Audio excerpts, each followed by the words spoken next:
And it was also around that time that you had this tremendous development of the organization of steel and the terrible struggle in the Little Steel. And being community-minded and being pro-labor, and at that time very conscious of the significance of these struggles, we organized a group from the West Side to go out on Memorial Day, 1937, on a gorgeous, absolutely exquisite day, to the South Side, to the mill area, in support of the Steelworkers Union that was organizing a peaceful rally in support of the steel strikers. And they called on various other unions and various community groups to lend support to that demonstration. And the rally was held way back, you know, from the mill, and it was a place called Sam's Place. It's no longer in existence. And from there we had the rally, and it was inspiring. And I must tell you, the biggest honor for me was that I was asked to lead the singing at the rally, and I stood up on a soapbox over there, and we were singing various songs. Unfortunately, I don't remember them now, but there was C-I-C-I-O, and everybody was just joyful. And it was a family rally.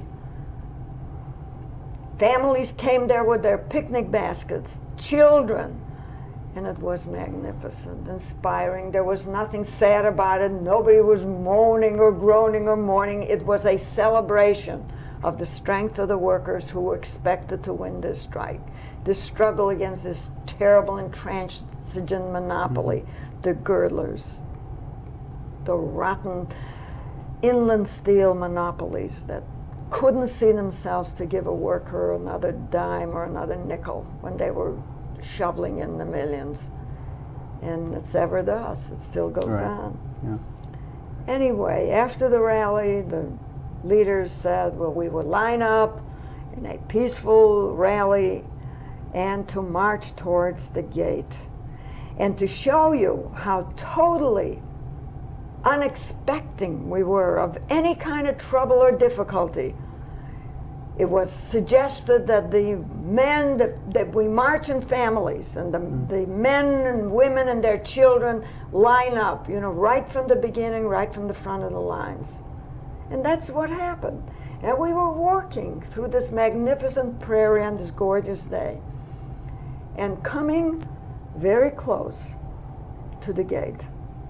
And as we got close to the gate, we were absolutely astonished to see this lineup of police with their rifles drawn, and with a whole cordon of police up on the roofs of the mills with machine guns.